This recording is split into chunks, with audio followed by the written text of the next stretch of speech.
are plenty of laws and regulations designed to protect personally identifiable information, but actually doing it can be a challenge, as the VA recently discovered. A new report from the VA's Office of Inspector General offers lessons for every agency. Here with more details, the Deputy Assistant IG for the Office of Audits and Evaluations at the VA, Daniel Morris. Daniel, thanks so much for joining me today. Thanks for having me. So you've just published a report on an incident at VA that I suspect every agency could relate to, the exposure of personally identifiable information. This one started from a hotline tip. Tell us a little bit more about how that happened. Yeah, I think this is something that other agencies can probably relate to as well as VA, the way that we're all working with these collaborative tools.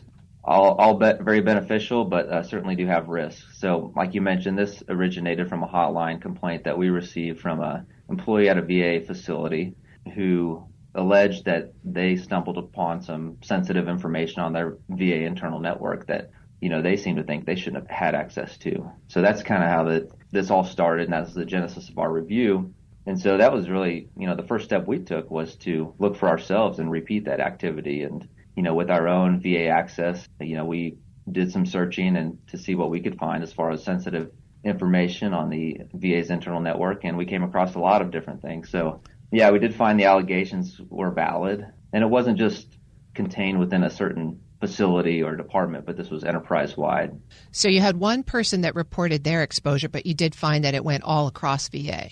Yeah, it went all across VA on their collaborative sites. There was a number of different documents that we found to be sensitive that not all employees would necessarily have a need to know, things like HR documents or, performance award information, even veteran employment information, non-VA provider information such as addresses up to even forms with bank account information on it.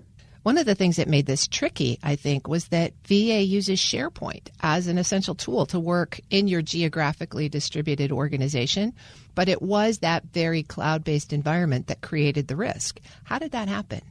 Yeah, SharePoint sites, OneDrive, things like that are obviously very beneficial and provide a lot of value for the people to work together, but each owner is really responsible for sharing their information properly. Fundamentally, the PII was exposed internally because of permissions not set out correctly and users not appropriately adjusting those. I would say an important distinction as far as it being on the cloud itself doesn't create the risk of exposure, but it does broaden the exposure when permissions aren't correct, meaning everybody in the department could have access to that. So it really comes down to, I would say, monitoring, oversight, permissions, and really paying attention to what you're putting on there and how that's being shared. So that's a really good point, that it's not the cloud itself, but it's the processes and the procedures. And VA's Office of Information and Technology actually had a plan to secure both VA and veteran data, but it sounds like maybe there was a glitch in implementation. Yeah, I would say any agency could have this same issue. So VA Office of Information and Technology, OIT, they're responsible for compliance with policy and laws of data privacy. They provide the connections, they provide guidance. In fact, they've sent out a lot of memos and instructions to users over the past couple of years on how to appropriately share the information on these collab sites. But they don't actually run each individual collab site, as some may assume. We did find in our review several control weaknesses, namely permissions not being routinely monitored by IT staff or users themselves. And VA didn't have an automated way to detect or correct any improper sharing or exposure that they may have. I think the magnitude of VA makes this really difficult to manage.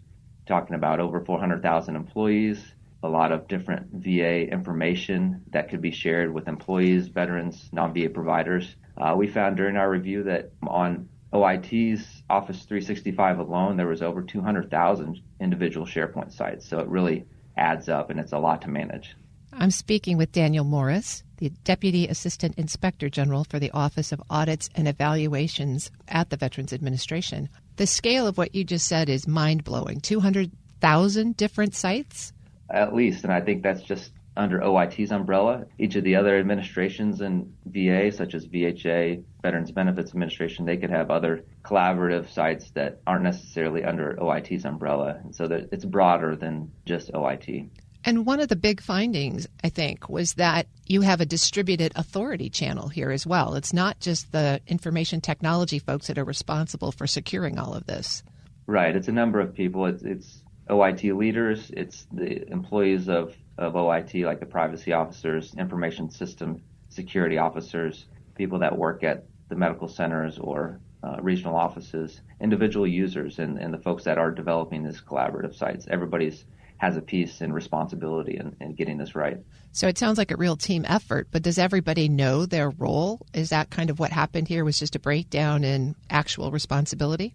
I think that's part of it. One of the breakdowns that we saw is the oversight and monitoring of the permissions, and it wasn't necessarily done routinely. And that's something that we see that privacy officers in VA could do, and the information system security officers could work together with the privacy officers to routinely check these things. Tell me a little bit more about the recommendations. So we did make 6 total recommendations, generally to improve oversight and identify their inventory of sites and documentation on that. One in particular that I think will be impactful is for OIT to develop an automated tool to really quickly detect and identify and correct any improper sharing. That'll give them a chance to see this automatically and take really quick action to correct it. VA did agree with the recommendations, and they provided us sound action plans to address it. And so how extensible would you say the lessons learned at VA are to other federal agencies? Is there something really important that you'd want to make sure other agencies take a look at from your findings? Yeah, I think it's a great point. Like we said at the top, it's not necessarily just a VA issue. It's any other agency could have this. I think when you implement new capabilities, we've got to be vigilant to the risks and how those risks may evolve over time. I would imagine that OIT may not have imagined in 2019 what this could have escalated into.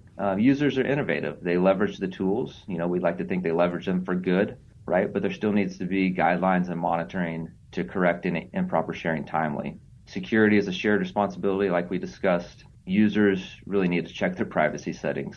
But I would say VA and any agency, they must balance that ability to have users collaborate effectively and efficiently against the requirement to ensure everything is secure on their networks.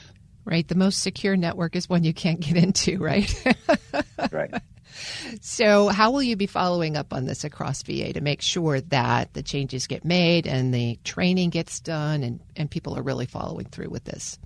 Yeah, so we'll follow up on our recommendations as we would any other report on basically a quarterly basis, and we'll look for VA OIT to provide us some sufficient documentation to show that they've really implemented these recommendations to the intent. One thing I'd point out is VA needs to address this broadly. Like I said before, it's not just under OIT's umbrella, but each administration within VA has these sites, and they need to expand the implementation and corrective actions that cover the entire enterprise and not just what OIT owns. Daniel Morris is the Deputy Assistant Inspector General for the Office of Audits and Evaluations at the Veterans Administration. Daniel, this has been a really important conversation. Thanks so much for joining me this morning. Thank you. I appreciate it. We'll post this interview along with a link to this report at federalnewsnetwork.com/Federal Drive. Listen to the Federal Drive on your schedule. Subscribe wherever you get your podcasts.